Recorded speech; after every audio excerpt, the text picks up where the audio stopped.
ಸ್ನೇಹಿತರೇ ನಮಸ್ಕಾರ, ನಾನು ರವೀಂದ್ರ ಜೋಶಿ. ಈತ ಒಬ್ಬ ಈ ರೀತಿ ಮಾತಾಡುವ ಬಾಕಿ ಇತ್ತು, ಈತನು ಮಾತಾಡ್ಬಿಟ್ರು. ಮಲ್ಲಿಕಾರ್ಜುನ ಮುತ್ಯ ಈತ ಹೇಳ್ತಾರೆ, ಆಪರೇಷನ್ ಸಿಂಧೂರ್ ಏನಿದೆ ಇದು ಚುಟುಪುಟ್ಟು ಯುದ್ಧ ಅಂತೆ. ಭಾರತ ಪಾಕಿಸ್ತಾನದ ಮಧ್ಯೆ ನಡೆದದ್ದು ಚುಟುಪುಟ್ಟು ಯುದ್ಧ. ಹೊಸಪೇಟೆಯಲ್ಲಿ ಕಾಂಗ್ರೆಸ್ಸಿನ ಸಮಾವೇಶ. ಕರ್ನಾಟಕದಲ್ಲಿ 2 ವರ್ಷ ಕಾಂಗ್ರೆಸ್ನವ್ರು ಕಡದು ಕಟ್ಟೆ ಹಾಕಿದಾರಂತೆ, ಅದಕ್ಕೊಂದು ಸಮಾವೇಶವನ್ನು ಮಾಡ್ತಾರೆ.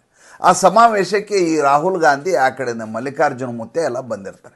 ಮಲ್ಲಿಕಾರ್ಜುನ ಮುತ್ಯ ಹೇಳ್ತಾ ಮೊನ್ನೆ ನಡೆದಂಥ ಆಪರೇಷನ್ ಸಿಂಧೂರ್ ಬಗ್ಗೆ ಮಾತಾಡ್ತಾ ಹೇಳ್ತಾರೆ, ಇದೊಂದು ಚುಟುಪುಟ್ಟು ಯುದ್ಧ, ಇದ್ರ ಬಗ್ಗೆ ಭಾಳ ದೊಡ್ಡದಾಗಿ ಬಣ್ಣಿಸಲಾಗ್ತಾ ಇದೆ ಅಂತ.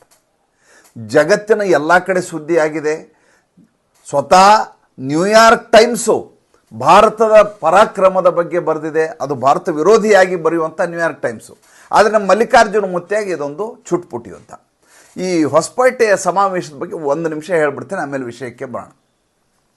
ಹೊಸಪೇಟೆ ಸಮಾವೇಶ ಇದೆಯಲ್ಲ, ಈ 2 ವರ್ಷ ಇವರು ಸರ್ಕಾರವನ್ನು ನಡೆಸಿದ್ರಂತೆ, ಅದಕ್ಕಾಗಿ ಮಾಡಿದಂಥ ಸಮಾವೇಶ ಅಂತೆ. 2 ದಿವಸದಿಂದ ಯಾವುದರ ಪೇಪರ್ ತೆಗೆದ್ರೆ ನಿಮಗೆ ಅದು ಕಾಂಗ್ರೆಸ್ಸಿನ ಪಾಂಪ್ಲೆಟ್ ಥರ ಕಾಣಿಸ್ತದೆ. ಪೇಪರ್ನಲ್ಲಿ ಜಾಹೀರಾತು ಕೊಡೋದು ಭಾಳ ಸಾಮಾನ್ಯವಾದದ್ದು, ಅದರ ಬಗ್ಗೆ ನಮ್ಮ ಅಭ್ಯಂತರ ಇಲ್ಲ. ಯಾವುದೇ ಪತ್ರಿಕೆ ಆದರೂ ಕೂಡ ಜಾಹೀರಾತು ಇಲ್ಲದೆ ನಡೆಸೋಕ್ಕಾಗಲ್ಲ, ಎಕನಾಮಿಕಲಿ ವಯಬಲ್ ಆಗೋಲ್ಲ. ಆದರೆ ಸಿದ್ದರಾಮಯ್ಯನ ಬಗ್ಗೆ ಪುಟಗಟ್ಟಲೆ ಲೇಖನಗಳು, ಮೇಲ್ಗಡೆ ರೀಡರ್ಸ್ ಕನೆಕ್ಟ್ ಇನಿಷಿಯೇಟಿವ್ ಅಂತ ಇನ್ನೇನೋ ಹಾಕೋದು, ಮೇಲೆ ನೋಡಲಿಕ್ಕೆ ಅದು ಲೇಖನದ ರೀತಿಯಲ್ಲಿ ಕಾಣಬೇಕು, ಆದರೆ ಅದು ಜಾಹೀರಾತಾಗಿರಬೇಕು, ಆ ಪಕ್ಷ ಅದಕ್ಕೆ ದುಡ್ಡನ್ನು ಕೊಟ್ಟಿರಬೇಕು. ಈ ರೀತಿಯಾದಂಥ ಗಿಮಿಕ್ಗಳು ಈಚಿನ ದಿವಸಗಳಿಗೆ ತುಂಬ ನಡೀತಾ ಇದೆ. ಮುಂಚೆ ಇದು ಟೈಮ್ಸ್ ಆಫ್ ಇಂಡಿಯಾ ಇಂಗ್ಲೀಷ್ ಪತ್ರಿಕೆಯಿಂದ ಶುರುವಾದಂಥ ರೋಗ ಇದು. ಈಗ ಪತ್ರಿಕೆ ಓದುವವನಿಗೆ ಇದು ಲೇಖನವೋ ಜಾಹೀರಾತೋ ಗೊತ್ತಾಗೋದಿಲ್ಲ. 6-8 ಪುಟಗಳು ಇವರ ಬಗ್ಗೆ ಇನ್ನಿಲ್ಲದ ಹಾಗೆ ವಾಚಾಮಗೋಚರವಾಗಿ ಹೊಗಳುವಂಥ ಪ್ರಕ್ರಿಯೆ ನೋಡಿದರೆ, ಅವ್ರು ಕೇಳಿ, ನೀವು ಪತ್ರಿಕೆಯವರು ಫೋನ್ ಮಾಡಿ ಕೇಳಿದ್ರೆ, ಇಲ್ಲ ರೀ ಅದು ನಾವು ಅವ್ರ ಬಗ್ಗೆ ಲೇಖನ ಬರೆದಿಲ್ಲ, ಜಾಹೀರಾತದು ಮೇಲ್ಗಡೆ ಸಣ್ಣದಾಗಿ ಹಾಕಿದ್ದೀವಿ ನೋಡಿ ಅಂತ. ಎಂಥ ದುರಂತ ನೋಡಿ, ಯಾವ ರೀತಿಯ ಮೋಸ ನಡೀತದೆ ಅನ್ನೋದನ್ನು ನೋಡಿ.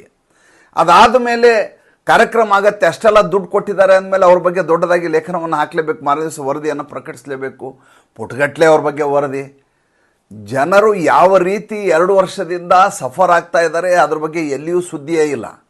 ಇವರಿಗೆ ದೊಡ್ಡದಾಗಿ ಹಾರ ಹಾಕಿರುವಂಥ ಫೋಟೋ, ಇವರನ್ನು ಇನ್ನೆಲ್ಲದ ಹಾಗೆ ಹೊಗಳುವಂಥ ಲೇಖನಗಳು, ಓಪೆಡ್ ಪೇಜಲ್ಲಿ ಬರುವಂಥ ಲೇಖನಗಳಿದೆ, ಅಂಕಣಗಳಿದಾವಲ್ಲ, ಆ ಅಂಕಣದಲ್ಲಿ ಈಗ ಬರೆಯೋರು ಯಾರು ಹೇಳಿ? ಈಗ ಸಚಿವರು ಶಾಸಕರಿಂದ ಅಂಕಣಗಳ ಬರೆಸೋದು ಎಂಥ ಸ್ಯಾಂಕ್ಟಿಟಿ ಇತ್ತು, ಅದಕ್ಕೆ ಎಂಥದ್ದೊಂದು ಗೌರವ ಇತ್ತು. ಅಲ್ಲಿ ಅಂಕಣಗಳನ್ನು ಓದಲಿಕ್ಕೆ ಎಷ್ಟು ಖುಷಿ ಆಗೋದು. ದೊಡ್ಡ ದೊಡ್ಡ ಲೇಖಕರು ಬರೆಯೋರು, ಅಂಕಣಕಾರರು ಬರೆಯೋರು. ಈಗ ನೋಡಿದರೆ ರಾಜಕಾರಣಿಗಳು ಅಂಕಣಗಳನ್ನು ಬರೀತಾರೆ. ಒಂದಷ್ಟು ಜರ್ನಲಿಸ್ಟ್ಗಳೆಲ್ಲ ಹೋಗಿ ಸಚಿವರ ಕಡೆ ಸೇರ್ಕೊಂಡ್ಬಿಟ್ಟಿದ್ದಾರೆ. ಅಲ್ಲಿ ಮಾಡಬೇಕಾದ ವೃತ್ತಿಯನ್ನು ಇಲ್ಲಿ ಮಾಡ್ತಾ ಇದ್ದಾರೆ. ಅದು ಈಗ ನಡೀತಾ ಇರುವಂಥ ಭಾಳ ದೊಡ್ಡದಾದಂಥ ರೋಗ, ದುರಂತ. ಇರಲಿ, ಈಗ ಮಲ್ಲಿಕಾರ್ಜುನ ಮುತ್ಯನ ವಿಚಾರಕ್ಕೆ ಬರ್ತೇನೆ. ಮಲ್ಲಿಕಾರ್ಜುನ ಮುತ್ಯ ಮುಂದುವರೆದು ಹೇಳ್ತಾರೆ, ಏಪ್ರಿಲ್ 17ನೇ ತಾರೀಕು ನರೇಂದ್ರ ಮೋದಿ ಅವರು ಕಾಶ್ಮೀರಕ್ಕೆ ಹೋಗಬೇಕಾಗಿತ್ತು, ಹೋಗಲಿಲ್ಲ.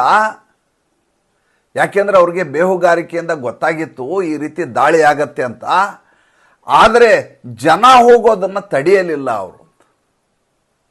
ಒಬ್ಬ ವ್ಯಕ್ತಿಯ ಮೇಲೆ ಇದಕ್ಕಿಂತ ದೊಡ್ಡ ಆರೋಪವನ್ನು ಎಲ್ಲಿಯಾದರೂ ಮಾಡಿದ್ದು ನೀವು ಕೇಳಿದ್ದೀರಾ? ಒಬ್ಬ ಪ್ರಧಾನಮಂತ್ರಿಗೆ ಇಂಥದ್ದೊಂದು ಮಾರಣ ಹೋಮ ನಡೆಯೋದು ಗೊತ್ತಿತ್ತಂತೆ, ಏಪ್ರಿಲ್ 22ಕ್ಕೆ ನಡೆಯೋದು. ಆದರೂ ಅದು ಗೊತ್ತಿದ್ದರೂ ಅದನ್ನು ತಡೀಲಿಲ್ವಂತೆ ಅವರು.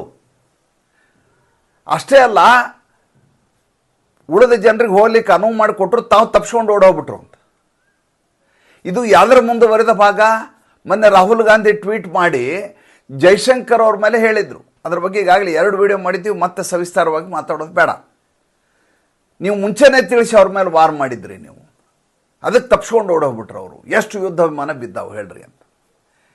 ಅಲ್ಲ ರೀ, ಯಾವುದಾದ್ರೂ ಯುದ್ಧ ವಿಮಾನ ಬಿದ್ದರೆ ಅದರೊಳಗಿರುವಂಥ ಪೈಲಟ್ ಸತ್ತೋಗ್ಬೇಕಲ್ವಾ ಅಂತ ಅಪಶಕನು ಮಾತಾಡೋದು ಬೇಡ. ಅದ್ರ ವಿಷಯ ಮಾತಾಡ್ತಾ ಇದ್ದೀನಿ. ನಮ್ಮದು ಒಂದು ರಫೈಲ್ ವಿಮಾನ ಬಿದ್ದಲ್ಲಿ ದುರಂತ ಆಗಿದೆ ಅಂದರೆ, ಹೊಡೆದಿದ್ದಾರೆ ಅವರು ಪಾಕಿಸ್ತಾನದವರು ಅಂದರೆ, ಅದರೊಳಗೆ ಒಬ್ಬ ಪೈಲಟ್ ಇರಬೇಕು. ಆ ಪೈಲಟನ್ನು ಸಾವಾಗಿರಬೇಕು. ಸಾವಾದರೆ ಆತನಿಗೆ ಕುಟುಂಬದವರು ಇರ್ತಾರೆ. ಆ ಕುಟುಂಬದವರ ದುಃಖ ಇಡೀ ಜಗತ್ತಿಗೆ ಗೊತ್ತಾಗಬೇಕು, ಇಡೀ ದೇಶಾದ್ಯಂತ ಗೊತ್ತಾಗಬೇಕು. ಒಂದೇ ಒಂದು ಸಾವು ಆಗಿಲ್ಲ ಅಂತ ಸ್ವತಃ ನಮ್ಮ ಮಿಲಿಟರಿ ಅವರು ಸ್ಪಷ್ಟವಾಗಿ ಹೇಳಿದ್ದಾರೆ. We did not lose A single pilot ಅಂತ ಹೇಳಿದ್ದಾರೆ. ಅವ್ರ ಮಾತನ್ನು ನಂಬೋದಿಲ್ಲ. ರಾಹುಲ್ ಗಾಂಧಿಗೆ ಪಾಕಿಸ್ತಾನದ ಮೇಲೆ ಹೆಚ್ಚು ನಂಬಿಕೆನಾ? ಈಗ ಸೋಷಿಯಲ್ ಮೀಡಿಯಾ ವಾರ್ ನಡೀತಾ ಇದೆ ಎಲ್ಲ ಕಡೆ, ಅದರ ಮೂಲಕವೇ ನರೇಟಿವನ್ನು ಮಾಡೋದು. ಆದರೆ ಅದರಲ್ಲಿ ದಾಖಲಾತಿಗಳು ಅವರು ಎಲ್ಲ ಬಿದ್ದಿರೋದಕ್ಕೆ ದಾಖಲಾತಿ ಇದೆಯಲ್ಲ. ನಮ್ಮದು ಒಂದೇ ಒಂದು ಸಾವು ನೋವು, ಒಬ್ಬ ಪೈಲಟ್ಗೂ ಏನಾಗಿಲ್ಲ ಅನ್ನೋದು ಸ್ಪಷ್ಟವಾಗಿ ಹೇಳಲಾಗಿದೆಯಲ್ಲ. ಆದರೂ ಕೂಡ ರಾಹುಲ್ ಗಾಂಧಿ ಪ್ರಶ್ನೆ ಮಾಡ್ತಾರೆ, ಮುಂಚೆನೇ ತಿಳಿಸಿದ್ರು ಯುದ್ಧ. ಹೌದು ಹೇಳಿದ್ದಾರೆ, ಜಯಶಂಕರ್ ಹೇಳಿದ್ದಾರೆ. ಏನಂತ ಹೇಳಿದ್ದಾರೆ? ನೀವೇನು ಏಪ್ರಿಲ್ 22ಕ್ಕೆ ಮಾಡಿದಿರಲ್ಲ, ಅದಕ್ಕೆ ನಾವು ಪ್ರತೀಕಾರವನ್ನು ತೀರಿಸ್ಕೊತೀವಿ, ಆದರೆ ನಿಮ್ಮ ಸಿವಿಲಿಯನ್ಸ್ ಮೇಲೆ ಯಾವುದೇ ದಾಳಿ ಮಾಡೋದಿಲ್ಲ, ನಿಮ್ಮ ಮಿಲಿಟ್ರಿ ಮೇಲೆ ದಾಳಿ ಮಾಡೋದಿಲ್ಲ ಅಂತ ಸ್ಪಷ್ಟವಾಗಿ ಹೇಳಿದರು. ಆ ನಿಲುವು ಏನಿದೆ, ಆ ನಿಲುವಿಗೆ ಬದ್ಧವಾಗಿ ಯುದ್ಧ ನೀತಿಯ ಪ್ರಕಾರ ಯುದ್ಧವನ್ನು ಮಾಡಲಾಗಿದೆ. ಅದರ ಮುಂದುವರಿದ ಭಾಗವಾಗಿ ಮಲ್ಲಿಕಾರ್ಜುನ ಮುತ್ಯನ ಮಾತು ಈತನಿಗೆ ಸಣ್ಣ ಪುಟ್ಟ ಯುದ್ಧದ ರೀತಿಯಲ್ಲಿ ಕಾಣುತ್ತಂತೆ. ಪಾಕಿಸ್ತಾನದ ಯುದ್ಧ, ಶೇರ್ ಮಾರ್ಕೆಟಲ್ಲಿ ಚೈನಾದ ಆರ್ಮ್ಸ್ ಆ್ಯಂಡ್ ಅಮ್ಯುನಿಷನ್ಸ್ನ ಕಂಪನಿಯ ಶೇರ್ಗಳು ದಡ ಬೀಳ್ತಾ ಇದ್ದಾವೆ. ಅಮೇರಿಕೆಯ F-16 ಹಳೆ ಕಾಲದ್ದಿದ್ದು, ಇದರಿಂದ ಮಾನ ಮರ್ಯಾದೆ ಹೋಯ್ತು ನಮ್ಮದು ಅಂತ ಅಲ್ಲಿ ಅವರು ಹೊಡ್ಕೋತಾ ಇದ್ದಾರೆ. ಎಲ್ಲವನ್ನ ಭಾರತದ ಸೇನೆಯವರು ಮಾಡಿ ಪರಾಕ್ರಮವನ್ನು ಮೆರೆದಿದ್ದಾರೆ. ಅದರ ದಾಖಲಾತಿ 1 ನಿಮಿಷದಲ್ಲಿ ಹೇಳ್ಬಿಡ್ತೀನಿ. 9 ಟೆರರ್ ಹೆಡ್ ಕ್ವಾರ್ಟರ್ಗಳನ್ನು ಭಸ್ಮ ಮಾಡಲಾಗಿದೆ, 12 ಏರ್ ಬೇಸ್ಗಳನ್ನು ಮಟಾಶ್ ಮಾಡಲಾಗಿದೆ, ಏರ್ ಡಿಫೆನ್ಸ್ ಸಿಸ್ಟಮನ್ನೇ ಸಂಪೂರ್ಣ ಛಿದ್ರಗೊಳಿಸಲಾಗಿದೆ, 5ರಿಂದ 7 ಜೆಟ್ಗಳನ್ನು ಕೆಡವಲಾಗಿದೆ, 700 ಡ್ರೋನ್ಗಳನ್ನು ಮೇಲೆಯೇ ಹೊಡೆದು ಹಾಕಲಾಗಿದೆ, 70ಕ್ಕೂ ಹೆಚ್ಚು ಸೈನಿಕರ ಹತ್ಯೆಯಾಗಿದೆ, ಜೊತೆಗೆ 100ಕ್ಕೂ ಹೆಚ್ಚು ಉಗ್ರರನ್ನು ಸದೆಬಡಿಯಲಾಗಿದೆ. ಅವರ ಕ್ಯಾಂಪ್ನಲ್ಲಿ ಇಷ್ಟು ಸತ್ತೋಗಿದ್ದಾರೆ. ಮಾಸ್ ಫ್ಯುನರಲ್ ಮಾಡಿದ್ದಾರೆ. ಅಂದರೆ ಒಟ್ಟೊಟ್ಟಿಗೆ 20-25 ಜನಾಜಾಗಳನ್ನು ಮಾಡಿದ್ದಾರೆ, ಅಂತ್ಯ ಸಂಸ್ಕಾರಗಳನ್ನು ಮಾಡಿದ್ದಾರೆ. ಅದರ ವಿಡಿಯೋಗಳು ಎಲ್ಲ ಕಡೆ ವೈರಲ್ ಆಗಿದ್ದಾವೆ. ಬೇಕಾದರೆ ಮಲ್ಲಿಕಾರ್ಜುನ ಮುತ್ಯಾಗ ನಾವೇ ಕೊಡೋಣ. ಆದರೆ ಇವರಿಗೆ ಇದು ಯಾವುದೂ ದೊಡ್ಡ ವಿಷಯ ಅಲ್ವೇ ಅಲ್ಲ. ಇದೊಂದು ಸಣ್ಣ ಪುಟ್ಟ ಯುದ್ಧ. ಹೋಗಲಿ, ನರೇಂದ್ರ ಮೋದಿ ಸಣ್ಣ ಪುಟ್ಟ ಯುದ್ಧ ಆರಂಭ ಮಾಡಿದ್ದಾರೆ. ನೀವೇನು ಮಾಡಿದ್ದೀರಿ? ಕಾಂಗ್ರೆಸ್ ಸರ್ಕಾರ ಇದ್ದಾಗ ನಿರಂತರವಾಗಿ ದಾಳಿ ಆಗ್ತಾ ಇತ್ತು. ಬೇರೆ ಯಾವುದು ಬೇಡ 26/11 ಆಯ್ತಲ್ಲ. ಆ 26/11 ಆದ ಸಂದರ್ಭದಲ್ಲಿ 3 ದಿವಸ ಉಗ್ರರು ಭಾರತದಲ್ಲಿಯೇ ಮುಂಬೈನಲ್ಲಿ ಅಡಿಕೊಂಡಿದ್ರು. ಆ ಸಂದರ್ಭದಲ್ಲಿ ಆದರೂ ಪ್ರತೀಕಾರವನ್ನು ಕೈಗೊಳ್ಳಬಹುದಿತ್ತಲ್ಲ, ಅವ್ರ ಮೇಲೆ ಮಾಡಲಿಲ್ಲ.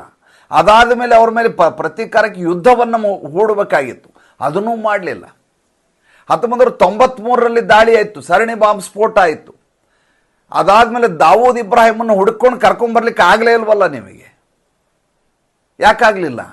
ಅದಾದಮೇಲೆ ಯುದ್ಧ ಮಾಡಬೇಕಾಗಿತ್ತು, ಮಾಡಿದರೆ ಮಾಡಲಿಲ್ಲ. ಒಂದು ಪುಲ್ವಾಮಾ ದಾಳಿ ಆದರೆ ನರೇಂದ್ರ ಮೋದಿ ಅವರು ತಕ್ಷಣದಲ್ಲಿ ಬಾಲಾಕೋಟ್ ಸ್ಟ್ರೈಕ್ ಮಾಡಿದರು. ನೀವು ಆವಾಗಲೂ ಸಾಕ್ಷಿ ಕೇಳಿದರು. ಉರಿ ಅಟ್ಯಾಕ್ ಆಯಿತು, ಸರ್ಜಿಕಲ್ ಸ್ಟ್ರೈಕ್ ಮಾಡಿದರು, ಅದಕ್ಕೂ ಸಾಕ್ಷಿ ಕೇಳಿದ್ರಿ.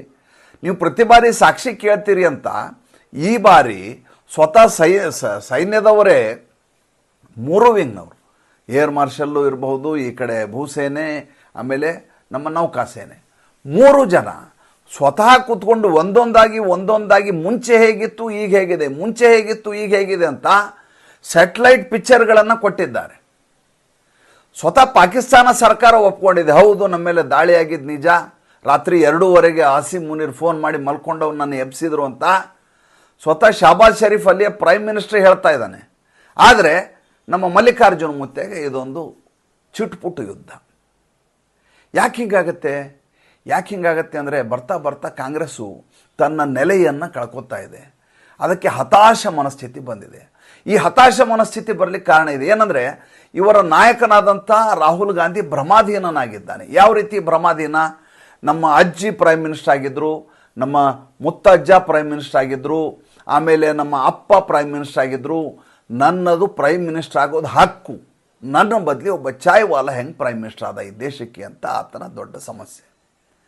ಇದೇ ರೀತಿ ವಂಶವಾದದಲ್ಲಿ ಯಾರ್ಯಾರು ರಾಜಕಾರಣದಲ್ಲಿದ್ದಾರೋ ಅವರೆಲ್ಲ ಈ ರೀತಿ ದೇಶ ವಿರೋಧಿ ಹೇಳಿಕೆ ಕೊಡೋದು ಮತ್ತು ನಿರಂತರವಾಗಿ ನರೇಂದ್ರ ಮೋದಿನ ಮತ್ತು ದೇಶದ ವಿರುದ್ಧ ದಾಳಿ ಮಾಡೋದು. ಯಾಕೆಂದರೆ ನಾವು ಕೂತ್ಕೋಬೇಕಾದ ಜಾಗದಲ್ಲಿ ಇವರು ಹೋಗಿ ಕೂತಿದಾರಲ್ಲ ಅಂತ ಇವ್ರದ್ದು ಸಂಕಟ ಶುರುವಾಗಿದೆ. ಅಲ್ಲಿ ತೇಜಸ್ವಿ ಯಾದವ್ ಅಂತ ಒಬ್ಬ ಇದ್ದಾನೆ. ತೇಜಸ್ವಿ ಯಾದವ್ ಹೇಳೋದು, ನಮ್ಮ ಅಮ್ಮನೂ ಮುಖ್ಯಮಂತ್ರಿ ಆಗಿದ್ಲು, ನಮ್ಮ ಅಪ್ಪನೂ ಮುಖ್ಯಮಂತ್ರಿ ಆಗಿದ್ದ, ನಾನು ಮುಖ್ಯಮಂತ್ರಿ ಆಗಬೇಕು, ಅದು ಹೆಂಗೆ ನಿತೀಶ್ ಕುಮಾರ್ ಮುಖ್ಯಮಂತ್ರಿ ಆಗ್ತಾರೆ ಅಂತ ಆತನ ಪ್ರಶ್ನೆ. ಇನ್ನು ಅಖಿಲೇಶ್ ಯಾದವ್ ಬನ್ನಿ, ಅಖಿಲೇಶ್ ಯಾದವ್ದು ಅದೇ ಸಮಸ್ಯೆ. ನಮ್ಮಪ್ಪ ಮುಖ್ಯಮಂತ್ರಿ ಆಗಿದ್ದ, ನಾನು ಮುಖ್ಯಮಂತ್ರಿ ಆಗಿದ್ದೆ, ಈಗ ಅದು ಯಾವುದೋ ಒಬ್ಬ ಸಂತ ಕುತ್ಕೊಂಡು ಅವನ ದೇವಸ್ಥಾನದಲ್ಲಿ ಪೂಜೆ ಮಾಡೋನು ಬಂದು ಇಲ್ಲಿ ಮುಖ್ಯಮಂತ್ರಿ ಆಗಿಬಿಟ್ರೆ ಹೆಂಗೆ ಒಪ್ಕೊಳ್ಳಿಕ್ಕಾಗತ್ತೆ ಅಂತ ಆತನ ಪ್ರಶ್ನೆ. ಇವ್ರದ್ದೆಲ್ಲ ಸಮಸ್ಯೆ ಏನಂತಂದರೆ ಸೆನ್ಸ್ ಆಫ್ ಎಂಟೈಟಲ್ಮೆಂಟ್.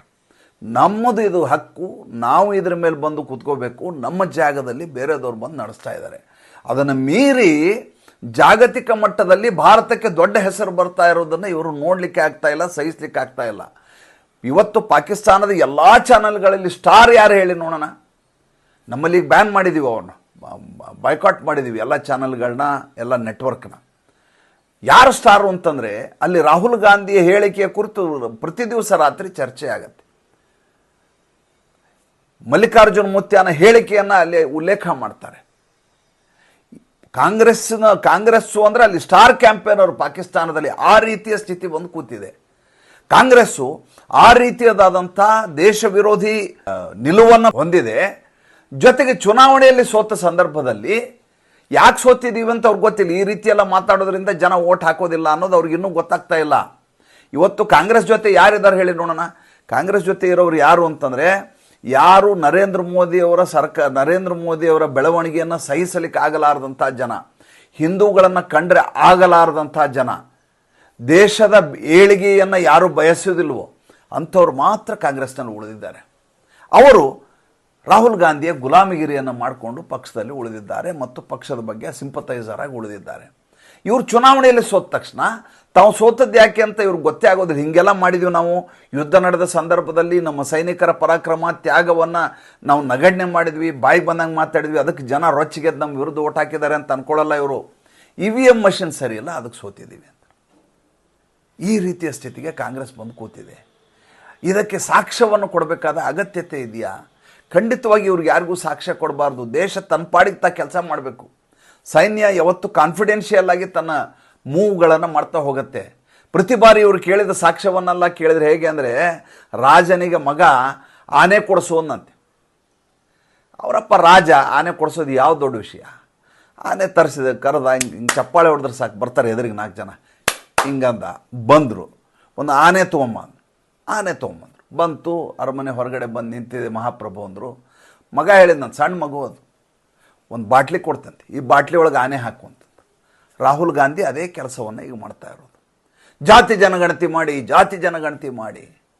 ಆಯಿತು, ಜಾತಿ ಜನಗಣತಿ ಮಾಡೋಣ ಅಂತ ನರೇಂದ್ರ ಮೋದಿಯವರು ಜಾತಿ ಜನಗಣತಿ ಯಾವಾಗ ಮುಗಿಸ್ತೀರಿ ಹೇಳಿ, ಗಡುವು ಡೇಟ್ ಕೊಡಿ. ಅಷ್ಟೇ ಅಲ್ಲ, ಸಂವಿಧಾನದಲ್ಲಿ 50% ಮಾತ್ರ ಮೀಸಲಾತಿ ಅಂತಿದೆಯಲ್ಲ, ಅದು ಕಿತ್ತಾಕಿ 100% ಮಾಡಿ, ಜಾಸ್ತಿ ಮಾಡಿ. ಅದನ್ನ ಆ ರಾಜನ ಮಗ ಏನು ಮಾಡ್ತಾ ಇದ್ದಾನೆ, ಉದ್ದಟತನ ಮಾಡ್ತಾ ಇದ್ದಾನಲ್ಲ, ಉಪದ್ವ್ಯಾಪ ಮಾಡ್ತಾ ಇದ್ದಾನಲ್ಲ, ಅದೇ ಕೆಲಸವನ್ನು ರಾಹುಲ್ ಗಾಂಧಿ ಮಾಡ್ತಾ ಇರೋದು. ಈತನಿಗೆ ಉತ್ತರವನ್ನು ಕೊಡಬಾರ್ದು ಅಲ್ವಾ? ಏನು ಅನ್ನಿಸ್ತು ದಯವಿಟ್ಟು ತಿಳಿಸಿ. ಸಂಚಿಕೆ ಇಷ್ಟ ಆಗಿದ್ದರೆ ಲೈಕ್ ಮಾಡಿ, ಫಾಲೋ ಮಾಡಿ, ಶೇರ್ ಮಾಡಿ. ದಯವಿಟ್ಟು ನಮ್ಮ ಮುಕ್ತ ಪತ್ರಿಕೋದ್ಯಮಕ್ಕೆ ಆರ್ಥಿಕವಾಗಿ ಬೆಂಗಾವಲಾಗಿ ನಮಸ್ಕಾರ.